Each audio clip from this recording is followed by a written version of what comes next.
Assalamualaikum warahmatullahi wabarakatuh. Waalaikumsalam warahmatullahi wabarakatuh. Bismillahirrahmanirrahim. Alhamdulillahi rabbil alamin.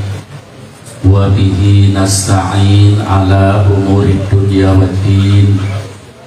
Wassalatu wassalamu ala ashrafil anbiya'i wal mursalin Sayyidina wa maulana Muhammad wa ala alihi wa ashabihi ajma'in.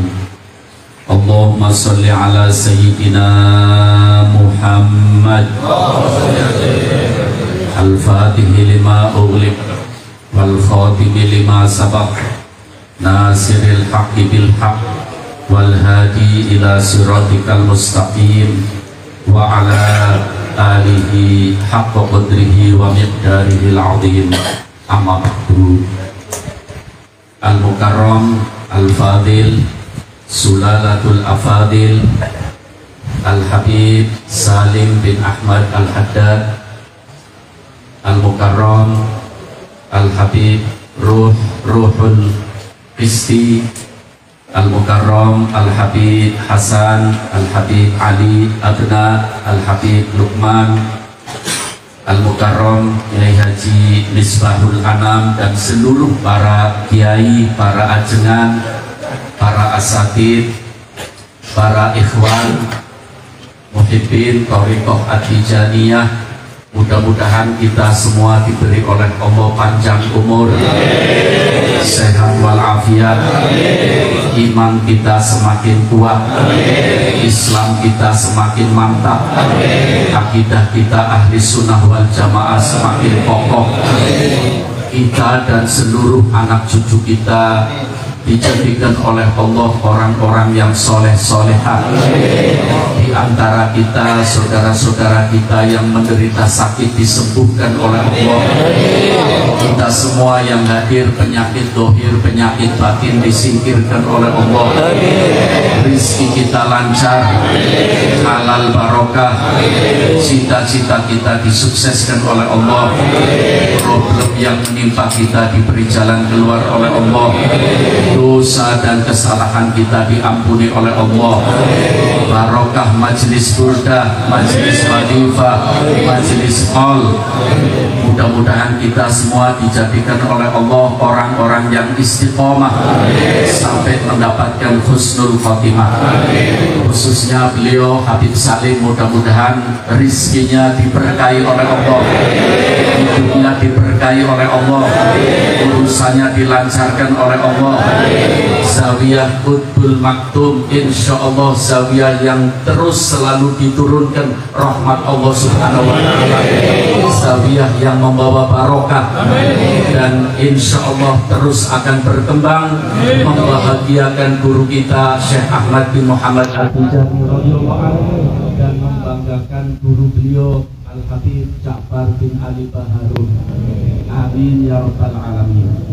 Para hadirin, sengaja saya mengawali pembicaraan dengan doa karena kita yakin bahwa doa kita saat sekarang ini di tempat ini diijabahi oleh Allah.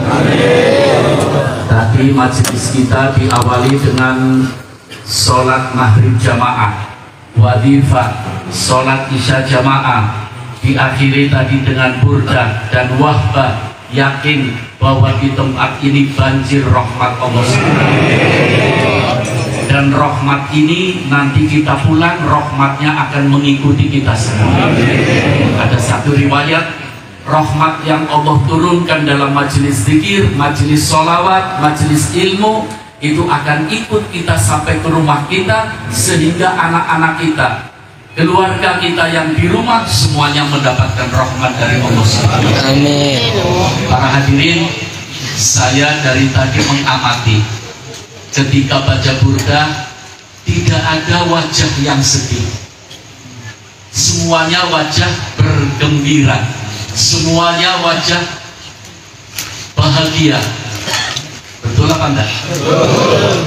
Saya teringat seorang tokoh Thariqah mengatakan ahlud dunya kharaju minad dunya walam yaltad biladzatid dunya.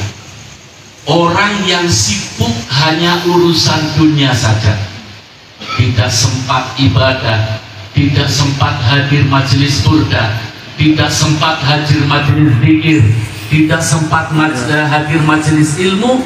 Mereka yang hanya urusannya dunia, mereka keluar dari dunia tidak merasakan lezat dan nikmatnya dunia. Na'udzubillah min dzalik. Ketika beliau ditanya, apa itu lezatnya dunia? Apa itu indahnya dunia? Apa itu nikmatnya dunia? Beliau mengatakan, lezatnya dunia, nikmatnya dunia, indahnya dunia adalah dengan kita hadir di majelis seperti ini. Mudah-mudahan keindahan ini akan terus berada dalam kehidupan kita.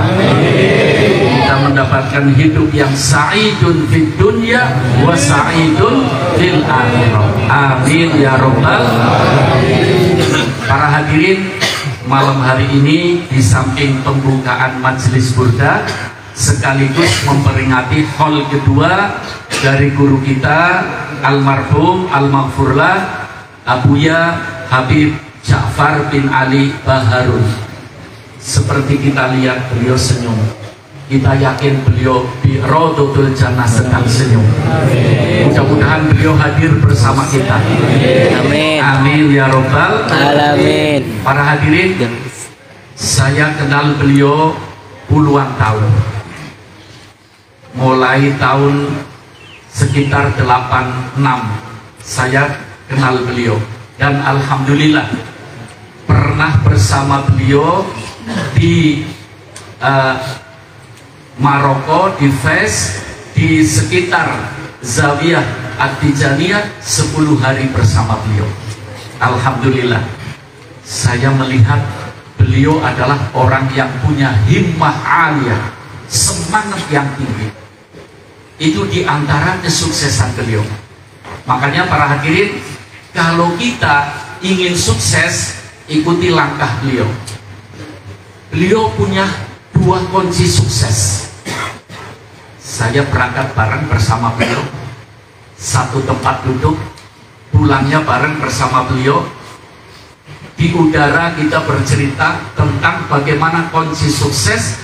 Di antara banyak sekali kunci sukses yang dilakukan oleh beliau, tapi di antaranya beliau punya kunci sukses himmatun aliyah, semangat yang tinggi. Semangatnya tinggi beliau, dan Allah akan memberikan kesuksesan kepada orang yang punya semangat tinggi. Apalagi kesemangatan yang tinggi yang dimiliki oleh beliau diiringi dengan niyatun sholihah, niat yang bagus.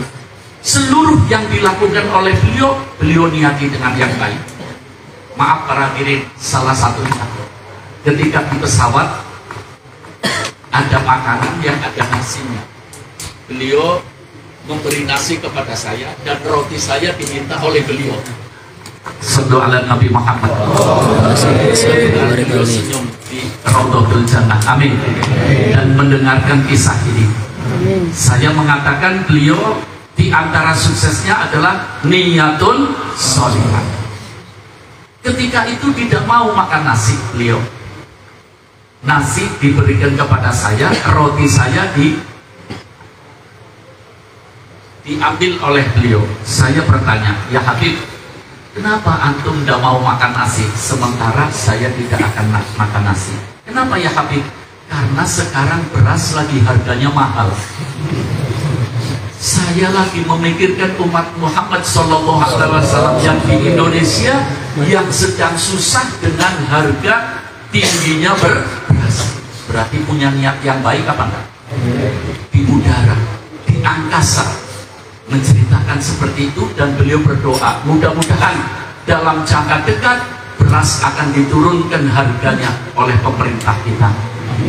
Itulah kehebatan yang dipikirkan oleh beliau, yang diniatkan oleh beliau. Ketika beliau menyampaikan seperti itu, para hadirin, saya teringat juga saya diwasiati oleh guru saya As-Sayyid Muhammad bin Alawi Al-Maliki rahimahullah rahmatal abrar, dalam banyak memberikan tau'iyah, pengkaderan kepada santrinya, diantaranya yaitu himmatun aliyah, kesemangatan yang tinggi, niyatun solihah, niat yang baik. Sebabnya apa para hadirin? Dalam riwayat Al-Imam Al-Hakim, Rasulullah mengatakan, Ainayatullah li'abdihi aunullah li'abdihi ala qadri niyati. Sallu ala Nabi Muhammad. Allahumma salli wa sallim. Sallu ala Nabi Muhammad. Allahumma salli wa sallim wa barik alaih. Aunullah li'abdihi ala qadri niyati. Allah. Rasulullah mengatakan, pertolongan Allah kepada hambanya itu tergantung kadar niatnya.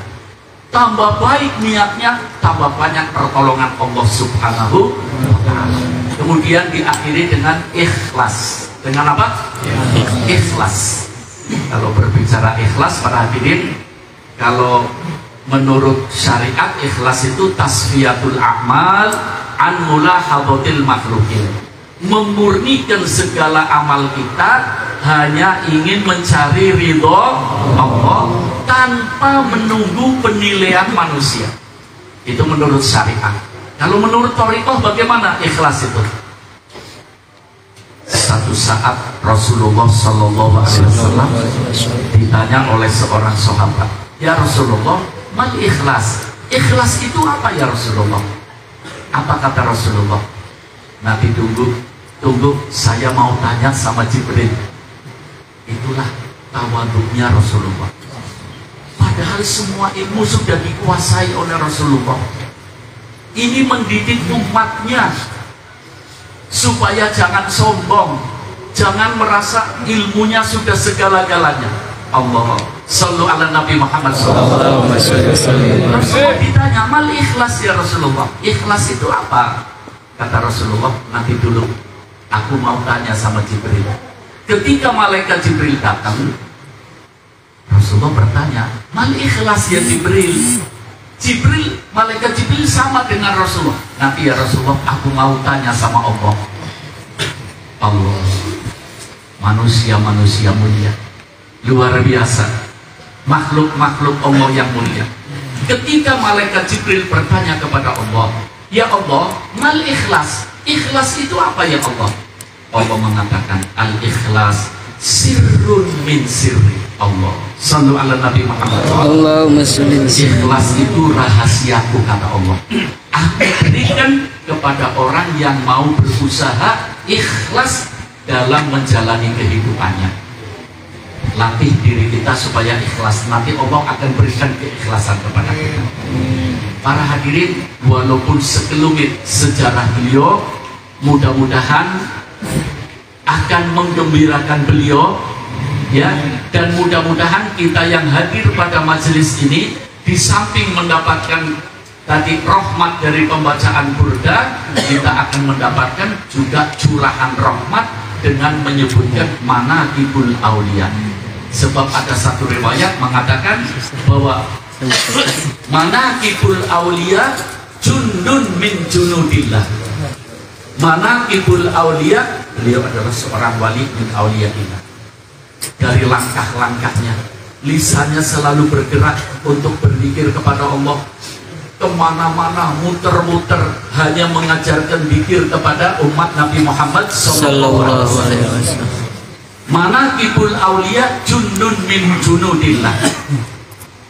Inda dzikris sholihin, inda dzikril auliya tanzilur rahmah. Kita yakin sekarang ini Allah menurunkan rahmat di tengah kita. Apalagi kalau kita mengingat wasiat Sayyidina Syekh Ahmad bin Muhammad At-Tijani radhiyallahu anhu. Syekh Ahmad Tijani dalam sebagian wasiatnya mengatakan, wa'lamu anna dzunuba fi akhir zaman tanzilu kalmatul qasim. Kata beliau, ketahuilah wahai manusia, ketahuilah wahai umat Nabi Muhammad sallallahu alaihi wasallam, dosa di akhir zaman ini turun bagaikan hujan yang deras. Hujannya deras, anginnya kencang. Walaupun pakai payung sebesar apapun, kecipratan dosa. Kata beliau, tidak ada seorang pun di akhir zaman yang tidak kecipratan dosa. Allah. Makanya dalam riwayat Al-Imam At-Tirmidzi, Rasulullah mengatakan, kalau terjadi satu perbuatan dosa, akan ada titik hitam di hati.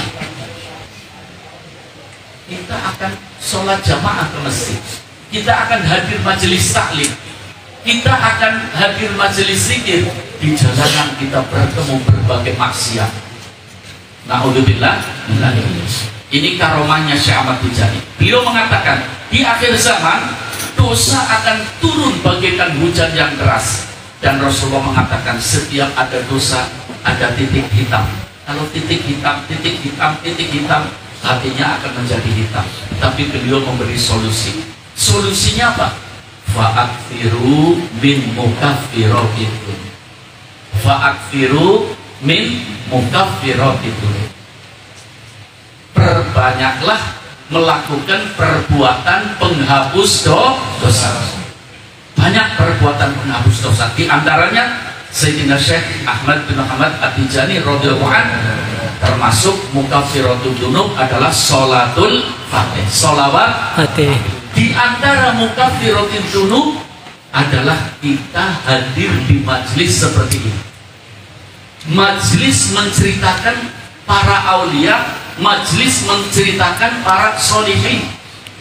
Rasulullah Shallallahu Alaihi Wasallam dalam hadis yang diriwayatkan oleh Al-Imam As-Suyuti dalam Al-Jami'us Shaghir, Rasulullah mengatakan, zikrul anbiya ibadah. Menyebut sejarah para nabi, terutama Nabi kita Muhammad Sallallahu Alaihi Wasallam, itu adalah bagian dari ibadah. Tadi kita baca burdah, ibadah, karena menyebut sirah an-nabawiyah, sejarah Nabi kita Muhammad Sallallahu Alaihi Wasallam. Wa dzikrus sholihin kafarah. Allah, sallu ala Nabi Muhammad. Menyebut sejarah orang soleh itu kafarah, penghapus dosa. Insya Allah dosa kita semua sudah habis. Dosa kita sudah diampuni oleh Allah. Barokah kita menghadiri majelis wadifah, majelis burda, majelis qaul beliau Abdiyah Al-Habib Ja'far bin Ali Baharus. Wa dzikrul maut sedekah, kata Rasulullah. Mengingat mati itu sedekah. Enak umat Nabi Muhammad SAW. Sedekahnya tidak harus mengeluarkan uang, apalagi mengeluarkan uang. Tabassum kali akhir laka sedekah. Kita bertemu dengan sesama umat Nabi Muhammad, senyum, senyum kita nilainya apa? Sedekah. Kita menyebut-nyebut tentang kematian. Ini juga pelajaran para hadirin. Beliau guru kita sudah 2 tahun hidup di alam kubur, hidup di alam akhirat. Ya, satu saat kita juga akan mati. Mudah-mudahan panjang umur, sehat walafiat. Pada saatnya kita harus keluar dari alam dunia, mudah-mudahan husnul khotimah. Iya. Wa dzikrul kubur, kata Rasulullah, yuqarribuka ilal jannah. Allah, sallu ala Nabi Muhammad. Kalau ingat mati, kita dapat pahala sedekah. Kalau kita cerita tentang alam kubur, Allah, itu mendekatkan diri kita kepada surga. Mendekatkan diri kita kepada surga. Kenapa mendekatkan diri kita kepada surga? Sebab Rasulullah dalam keterangan yang lain mengatakan bahwa mati itu adalah intiqal min dari dunia ila daril akhirah. Mati itu pindah dari hidup di alam dunia menuju hidup ke alam akhirat. Rasulullah mengatakan, al-qabru awwalu manzilin min manazilil akhirah. Kuburan adalah tempat pertama manusia hidup di alam akhirat. Hanya ada 2 tempat, kata Rasulullah. Tempat di alam pertama kehidupan alam akhirat yang bernama alam kubur. Tempat hanya ada berapa? 2. pertama Raudhatul Jannah, taman surga. Awalnya Rasulullah mengatakan librul kubur yuqarribuka ilal jannah. Ingatnya kalian kepada kubur akan mendekatkan pada surga. Di sisi lain Rasulullah memberi keterangan, umatku di alam kubur tempat hanya ada berapa? Pertama namanya Raudhatul Jannah, taman surga. Yang kedua hufratun niran, lubang neraka. Allah, saya sebetulnya tidak perlu bertanya, hanya ada dua pilihan, taman surga atau lubang. Kita semuanya milihnya apa? Milihnya kapan? Kapan milihnya? Kita hidup di dunia ini, waktunya untuk milih tempat kita di alam kubur. Waktunya milih tempat di alam kubur. Makanya Rasulullah mengatakan, umatku hati-hati, di kubur hanya ada dua tempat, taman surga atau lubang neraka. Ayo, jangan salah pilih umatku. Seakan-akan Rasulullah mengatakan begitu. Dan dengan kita menyebut-nyebut sejarah beliau, insya Allah kita ingin mengikuti jejak beliau. Amin. Menuju Raudhatul Jannah. Tapi syaratnya 3 tadi. Pertama apa? Niyatun sholihah, himmatun, yang terakhir ikhlas. Insya Allah dengan 3 langkah ini mengikuti beliau, kita akan terarah hidup kita dan akhirnya kita mendapatkan husnul khotimah. Allahumma. Para hadirin, tepat sekali pembukaan majelis burdah, kemudian acara haul ini Habib Salim menyuguhkan sesuatu yang paling disenangi oleh beliau. Ketika beliau masih hidup di rumahnya Habib Salim, mesti Habib Salim menyiapkan sesuatu yang disenangi oleh beliau. Betul apa enggak? Sebagai guru, ya, sebagai orang tua.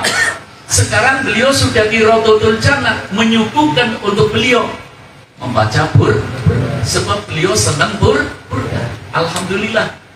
Terakhir beliau memerintahkan Idul Khotmi membaca burdah di tempat kita di Brebes. Alhamdulillah, subhanallah. Mungkin di antara bapak-bapak yang lihat di YouTube, ketika beliau naik panggung di Idul Khotmi yang terakhir, mudah-mudahan tidak terakhir karena ada corona, insya Allah yang akan datang bulan September insya Allah bisa dilaksanakan. Amin. Subhanallah, naik panggung, saya dipeluk dan dipegang kepalanya, beliau mengatakan, persiapkan generasi yang akan datang, persiapkan generasi yang akan datang. Saya tidak ngerti apa maksud beliau. Ternyata sebelum ada Idul Khotmi yang akan datang, beliau sudah meninggalkan kita. Allah sallu ala Nabi Muhammad. Kita harus mempersiapkan para kita. Burdah, kita sudah mengenal semuanya burdah. Burdah sudah 800 tahun yang silam. Baik tokoh-tokoh Islam atau non-Islam, mereka mengatakan qasidah terpopuler sedunia adalah qasidah burdah. Tidak ada qasidah lebih terpopuler daripada burdah. Orang-orang orientalis di luar Islam, di Sorbonne ada universitas namanya orientalis. Di sana mereka mempelajari Islam, padahal orang-orang non-Islam. Mereka mengatakan bahwa qasidah yang terpopuler sedunia adalah qasidah burdah. Tambah ditentang, tambah muncul. Tidak mungkin bisa ditentang karena di dalamnya menceritakan Nabi kita Muhammad. Dan kita tahu semua para hadirin bahwa burdah, qasidah burdah ini wujud nyata syafaat Rasulullah di dunia sebelum di akhirat. Orang kadang-kadang berpikir yang namanya syafaat yang Rasulullah akan berikan kepada umatnya nanti di hari kiamat. Bukan. Di hari kiamat sudah jelas. Di alam dunia syafaat Rasulullah wujud. Sallu ala Nabi Muhammad. Jangan ada yang punya perasaan bahwa Rasulullah wafat sudah tidak bersama kita. Itu keliru besar. Rasulullah masih bersama kita Pak. Bersama kita Pak. Apabila kita selalu bersama Rasul. Ya. Termasuk Burdah ini terakhir 800 tahun yang lalu. Al-Imam Abi Abdillah Syarafuddin Muhammad Al-Busiri, beliau adalah seorang ulama besar dan kaya raya. Beliau seorang ulama besar dan kaya raya. Beliau terkena penyakit lumpuh. Kalau sekarang stroke. Mudah-mudahan kita dijauhkan dari berbagai penyakit-penyakit yang berbahaya. Amin. Apalagi dengan rajin membaca burdah, insya Allah berbagai penyakit disingkirkan oleh Allah. Amin. Termasuk penyakit ekonomi. Amin. Para hadirin, Imam Busiri seorang ulama besar dan ahli syair. Ketika beliau kena falij, lumpuh, karena beliau seorang berharta, mencari berbagai dokter untuk berobat, tidak kunjung sembuh. Kalau sekarang dokter-dokter spesialis, ya, tidak sembuh.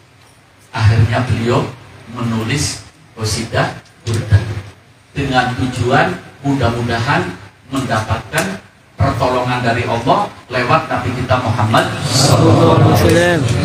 Selesai penulisan burdah, subhanallah, beliau tidur, dalam tidurnya didatangi oleh Nabi kita Muhammad SAW. Rasulullah dengan tangannya yang mulia mengusap penyakitnya Al-Imam Al-Busiri, dan burdah jubah yang dipakai oleh Rasulullah diberikan kepada Imam Al-Busiri. Subhanallah, Al-Imam Al-Busiri lagi mengucapkan terima kasih kepada Rasulullah, memeluk Rasulullah.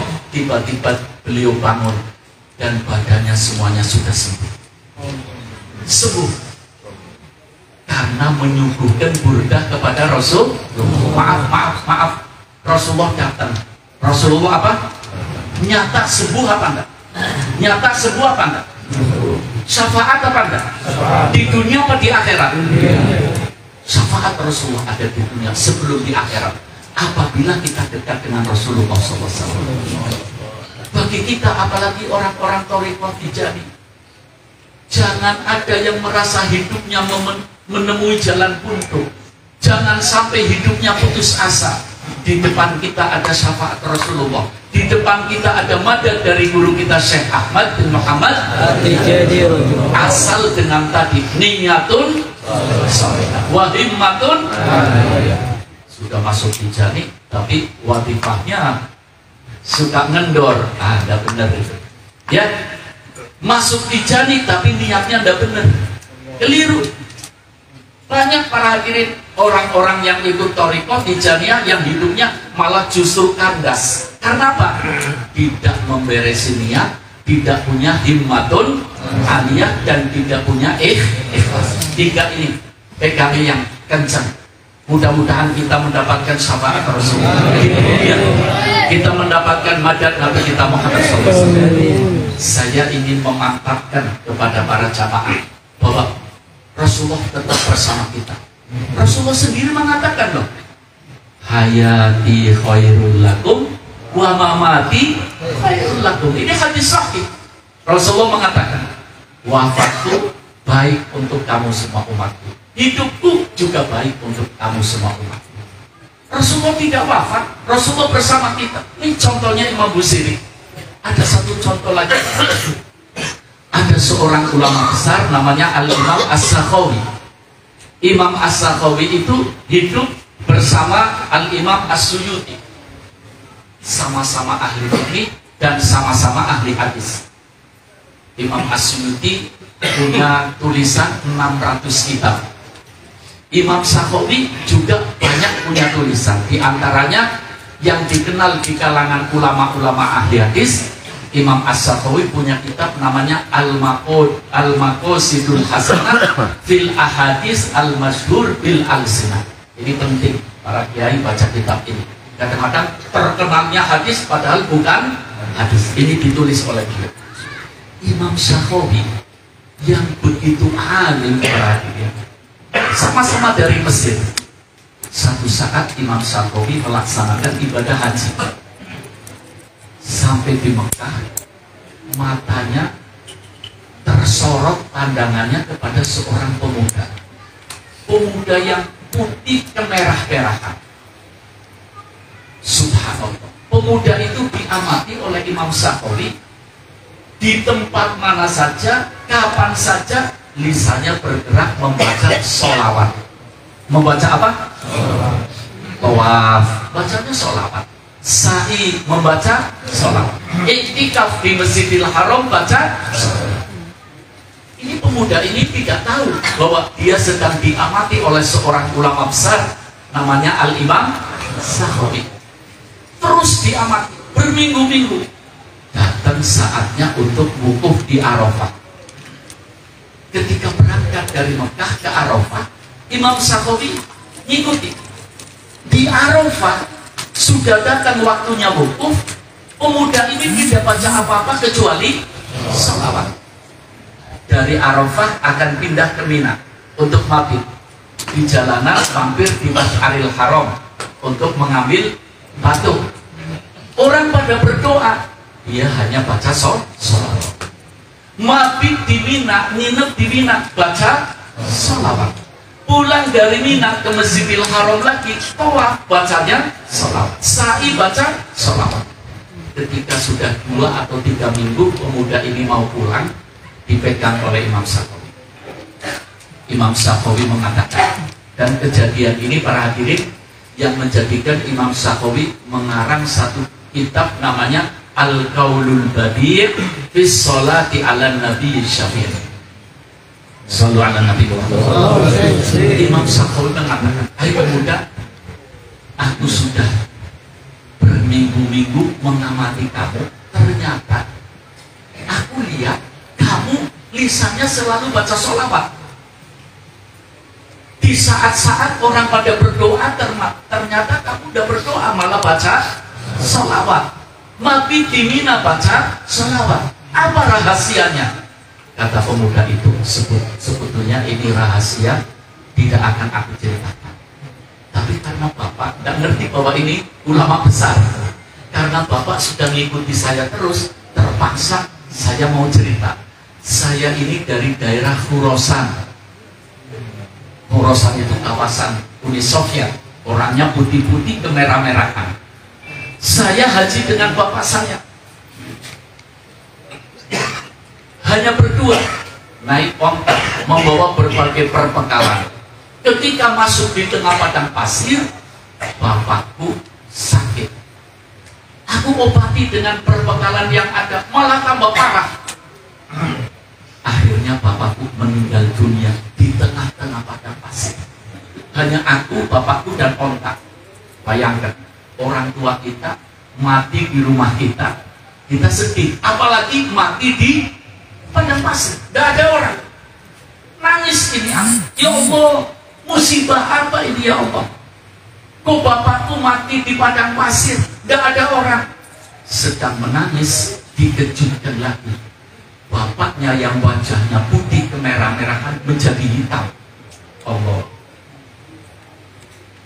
Pipinya yang halus menjadi kasar. Baunya yang ada parfum yang wangi menjadi busuk. Nangis ini, ya Allah, apa perbuatan bapakku? Di dunia sudah engkau tunjukkan kejelekannya. Apa ini ya Allah? Ketika anak ini menangis menghadap bapaknya, tertidur sambil duduk. Dalam tidurnya ketemu seorang yang tidak bisa disifati. Begitu harum, begitu berseri-seri, begitu memancar cahaya. Orang ini datang dengan tangannya yang mulia mengusap bapaknya, wajahnya bapaknya. Yang hitam kembali menjadi putih, yang busuk kembali menjadi wangi, yang kasar kembali menjadi halus. Orang ini dipeluk sama pemuda. Anda ini siapa? Aku belum kenal. Kata yang datang, kamu belum kenal aku? Belum. Aku ini Nabi Muhammad Sallallahu Alaihi Wasallam. "Ya Rasulullah, apa sih dosanya Bapak sampai di dunia sudah hitam? Untung engkau beri syafaat." Shallu ala Nabi Muhammad.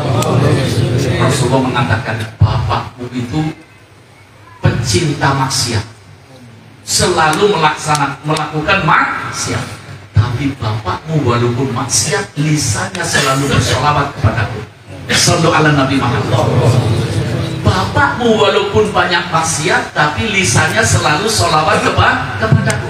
Maka di dunia aku datang memberi syafaat. Dipeluk Rasulullah, "Terima kasih ya Rasulullah, terima kasih." Ketika mengatakan terima kasih, terbangun. Dilihat bapaknya sudah putih kembali, sudah halus kembali.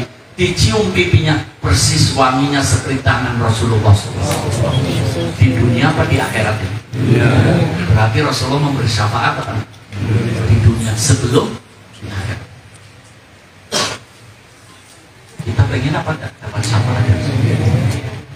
Mendekatlah dengan Rasulullah SAW. Dan kalau bilang ini ada kejadian Pak. Ada daerah namanya Libanon Selatan. Di Libanon Selatan, Libanon itu sama dengan Indonesia, mayoritas umat Islam, tapi ada umat Nasrani, ada Yahudi. Di Libanon Selatan ada tradisi setiap tanggal 12 Rabiul Awal itu para syurafa, para syarif, para ulama umat Nabi Muhammad SAW kumpul di satu lapangan. Pada subuh membaca Maulid Nabi Muhammad SAW.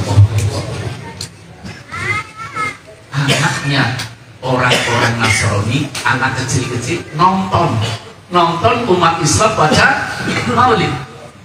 Dan tradisi di sana ketika Mahalul Qiyam itu tentara-tentara melepaskan pelurunya ke atas, menghormati kehadiran Nabi kita Muhammad SAW. Ada seorang tentara yang pelurunya nyasar kena kepalanya anak perempuan, putrinya seorang Nasrani. Terkapar, berceceran darah, diangkut ke rumah sakit. Sesampainya di rumah sakit, kumpul tim dokter. Setelah tim dokter kumpul, mengatakan, "Panggil orang tuanya." Ketika datang ibunya, ibu jangan lagi mengharap anak ibu ini hidup. Ini peluru sudah terkena saraf-saraf di otak. Sekarang ibu tunggu saja nih di ruang ICU. Semua dokter keluar. Hanya anak ini yang sakarat dengan ibunya. Ibunya ngomel, "Muhammad, kamu pembohong.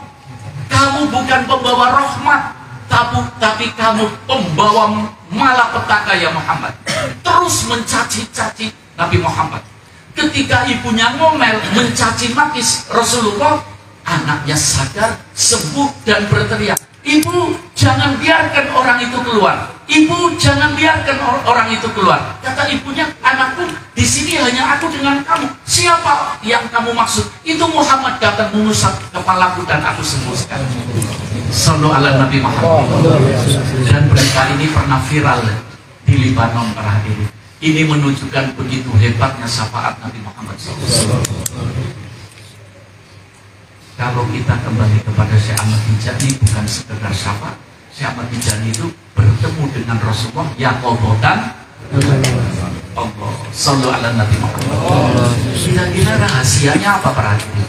Rahasianya karena selangkah demi langkah Syekh Ahmad Tijani selalu mengikuti sunnah Rasulullah SAW. Saya tidak mengatakan kita tidak mungkin ya. Setidak-tidaknya kita bisa bertemu wajah agung Rasulullah lewat mimpi. Amin. Setidak-tidaknya kita bisa bertemu dengan keharuman dan keindahan kehidupan Nabi kita Muhammad SAW. Mudah-mudahan cinta kita akan tumbuh di hati kita kepada Nabi kita Muhammad SAW. Sebab para hadirin, hidup tanpa cinta itu hampa. Tapi kalau hidup ada cinta, tambah tinggi itu cinta, tambah besar harapan dan tambah indah itu hidup. Mudah-mudahan malam ini berkembang cinta kita. Tapi ikuti Syekh Ahmad bin Muhammad At-Tijani. Syekh Ahmad bin Muhammad At-Tijani itu terakhir mengajak kita ikhwan untuk mendekatkan diri kepada Rasulullah lewat pelaksanaan sunnah. Saya satu malam membaca bahwa Syekh Ahmad Tijani la yatruku syaf'an wala witra. Syekh Ahmad Tijani itu tidak pernah meninggalkan sholat sunnah yang genap dan sholat sunnah yang witir. Sholat sunnah yang genap dan sholat sunnah yang witir. Sayang para hadirin kalau kita tidak dapat syafaat Rasulullah di dunia, sayang apa enggak? Syekh Ahmad Tijani menghantar kita supaya kita mendapat syafaat Rasulullah di dunia sebelum di akhirat. Ikuti apa yang dilakukan oleh Syekh Ahmad bin Muhammad At-Tijani. Ketika saya membaca sejarahnya Syekh Ahmad Tijani ini, saya tidak bisa tidur. Langsung saya ambil buku, ambil pulpen, membuka buku-buku, terutama buku-buku yang ditulis oleh guru saya, Profesor Dr. Sayyid Muhammad Alawi Al-Maliki, terutama dalam buku Syaraful Ummah Al-Muhammadiyah. Dan kakek saya itu dulu ditalkin Tijani oleh Sidi Ali At-Thayyib, kakeknya Al-Habib ini. Ya. Kemudian kakek saya juga ditalkin oleh Sayyid Muhammad Al-Hafidh At-Tijani lewat murasalah, dan diberi satu kitab kecil yang disimpan oleh disimpan oleh Walidi dan sampai kepada tangan saya, namanya Ummahatus Sunan. Dari dua buku ini saya dikasih aspirasi sama Syekh Ahmad Tijani, la yatruku syaf'an wala witron, tidak meninggalkan sunnah-sunnah yang genap dan ganjil. Pertama kita tulis tentang apa arti sebuah sunnah. Sunnah itu apa? Orang banyak keliru. Yang penting wajib. Sunnah itu dilakukan dapat pahala, tidak dilakukan ya tidak apa-apa. Itu istilah fikhiyah para hadirin. Tapi kalau istilah thariqah beda. Sunnah itu dilakukan dapat pahala, ditinggal rugi. Kita pengen rugi apa enggak? Apa nilai sebuah sunnah? Kalau diterangkan panjang para hadirin. Ya, ini sudah hampir jam 10. Tapi alhamdulillah Habib Salim, seminggu yang lalu saya terbitkan buku itu, apa nilai sebuah sunnah dan apa saja sunnah-sunnah yang dilakukan oleh Rasulullah yang dipraktekkan oleh guru kita syaf'an wala witron. Hari ini akan dengan memperingati haulnya beliau supaya beliau senyum di taman surga. Hari ini maaf Habib Salim, minta izin, saya mau membagi buku itu untuk bicara. Ayo pada dibagi buku itu. Alhamdulillah.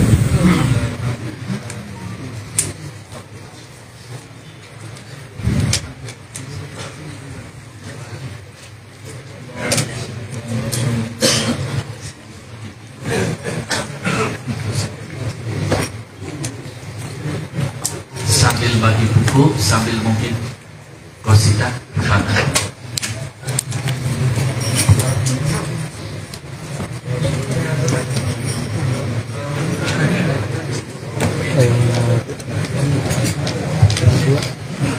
yang bagi yang cepat. Ustaz Darmani yang cepat. Sini, lari ke sini. Yang bagi yang bagi. اللهم صل وسلم وبارك عليه وعلى آله.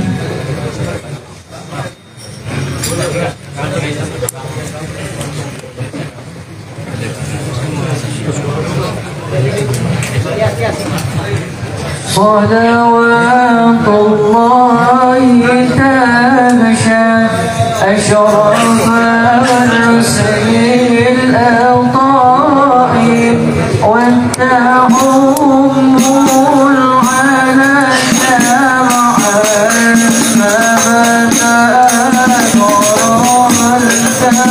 المبادئ صلوات الله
Para hadirin al-abu wajib salim, mumpung kita berkumpul ikhwan ijani, supaya ikhwan ijani itu punya pemikiran yang luas. Thariqah Tijani itu luas dan luas, seperti Islam luas dan luas.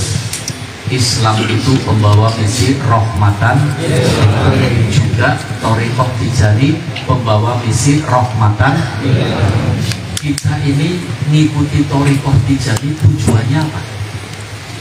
Pengen selamat dunia, pengen bahagia, pengen hidupnya tambah nyaman, betul apa enggak? Betul. Kalau kemudian diterangkan sesuatu yang bikin sempit kehidupan kita dengan kita mengikuti Thariqah Tijani, kira-kira hidup kita nyaman apa enggak? Jadi Thariqah Tijani itu punya kaidah tertentu, tapi juga Thariqah Tijani itu punya keluasan. Satu contoh, kita baca burdah, baca apa? Syekh Ahmad Tijani itu hafal burdah, hafal burdah.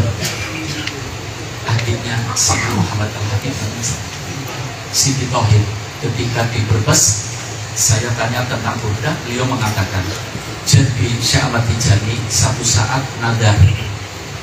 nadar kalau yang diinginkan beliau dalam jangka dekat Allah wujudkan akan baca burdah dalam keadaan berdiri dan tidak lihat kitab, dan dilaksanakan oleh beliau. Para ikhwan harus tahu, Syekh Muhammad Al-Busiri adalah mursyid Thariqah Syadiliyah. Mursyid Thariqah, apa haram bagi kita orang Tijani? Apa tidak boleh? Siapa Tijani sendiri baca. Jadi jangan sempit pemikiran orang Tijani. Ini udah boleh, ini Nabi dulu. Ada kaidahnya. Ya, di dalam burdah ada tawasul. Tawasulnya kepada siapa? Rasulullah. Itu yang dibolehkan dan sama Thariqah Tijani. Ya. Syekh Muhammad Al-Busiri itu berteman dengan Sahibul Hikam Ibnu Athaillah As-Sakandari. Ya. Syekh Muhammad Al-Busiri itu lahir di Maroko. Ketika masih bayi dibawa oleh orang tuanya ke Mesir. Akhirnya ditempat di satu desa namanya Busir. Namanya dinamakan Busir. Kemudian mengambil Thariqah Syadiliyah di Sayyid Al-Mursi. Langsung muridnya Abul Hasan Asy'ari, berteman dengan Sahibul Hikam Ibnu Athaillah As-Sakandari. Di dalam kitab Jawahirul Ma'ani itu Syekh Ahmad Tijani menyebut tentang Syekh Abdul Qadir Al-Jilani. Ya, jadi begini para hadirin, tidak boleh orang ikut Thariqah Tijani kemudian benci kepada pengikut Thariqah yang lain. Syekh Ahmad Tijani tidak itu. Sebab terjadi ada orang minta tolong kepada ikhwan Tijani, kamu Thariqahnya apa? Kok kira saya tidak mau nolong. Itu Syekh Ahmad Tijani benci. Tidak mau berteman, tidak mau bergabung, tidak mau bergaul, tidak boleh. Pengikut Thariqah Tijani, pengikut Thariqah Syadiliyah, pengikut Thariqah Qadiriyah, pengikut Thariqah Syatoriyah, pengikut berbagai Thariqah, itu umatnya Nabi Muhammad apa tidak? Masalah kita punya keistimewaan sendiri, kemuliaan sendiri, kapan-kapan kita ceritakan, tapi jangan menjadi kita sombong. Syekh Ahmad Tijani dalam wasiyatnya baca selalu mengatakan la ta'manu min makrillah, la ta'manu min makrillah. Berpuluh-puluh kali Syekh Ahmad Tijani mengatakan. Artinya apa? Kita harus lebih hati-hati. Harus lebih apa? Hati-hati. Sahabat Ali bin Abi Thalib menantunya Rasulullah, dan yang menurunkan keturunan para habaib dan duriannya Rasulullah SAW. Beliau mengatakan, seandainya aku sudah masuk pintu surga, kaki kananku sudah di dalam surga, kaki kiriku belum masuk, aku masih khawatir barangkali bisa masuk, tidak bisa masuk. Itu harus hati-hati. Betul, ada jaminan-jaminan, ada domanat, tapi kita harus jangan menjadi orang tertipu, ya. Malah kita harus semangat supaya kita digandeng oleh Syekh Ahmad Tijani menjadi min ahlil jannah.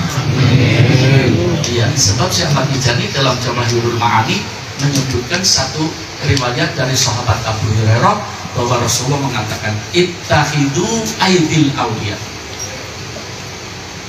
Hai umatku, kata Rasulullah, hidup di alam dunia berpeganglah kepada tangan para wali. Kita mengikuti thariqahnya Syekh Ahmad Tijani, berarti kita berpegang dengan tangannya siapa? Syekh Ahmad Tijani. Apa alasannya Rasulullah kita diperintah untuk berpegang kepada tangan para aulia? Sebab fa inna lahum daulatan yaumal qiyamah. Di hari kiamat nanti para aulia, terutama Syekh Ahmad Tijani radhiyallahu anhu, diberi kekuasaan oleh Allah. Saya berkali-kali kena gerer, tapi kalau tidak ada yang menunjukkan, nggak sampai. Kira-kira nanti hari kiamat kita cari pintu surga, kira-kira ketemu apa enggak? Insya Allah Syekh Ahmad Tijani memegang tangan kita. Tapi ketika kita dipegang tangannya, mudah-mudahan tidak berat. Amin. Yang repot kalau dipegang berat ditariknya. Kenapa? Sebab macam-macam di dunia berthariqahnya tidak tepat. Ya, jadikan thariqah At-Tijani pembawa rahmatan lil alamin. Hati-hati para hadirin. Insya Allah lain kali kita berbicara masalah ini, tapi bukan berarti kita bebas kebablasan, bukan. Ya, yang penting thariqah Tijani ada kaidah-kaidah, ada aturan-aturan, tapi juga kita harus mengedepankan adab, mengedepankan akhlak. Malah tidak perlu dikaji itu, akhlak Tijani perlu dikaji supaya kita semuanya ada akhlak Tijani, ada adab Tijani, hidup kita berubah lebih baik daripada sebelum mengikuti thariqah Tijani, sehingga nanti digandeng oleh Syekh Ahmad Tijani di hari kiamat, insya Allah dengan mudah. Amin. Amin. Ya Rabbal Alamin. Wassalamualaikum warahmatullahi wabarakatuh.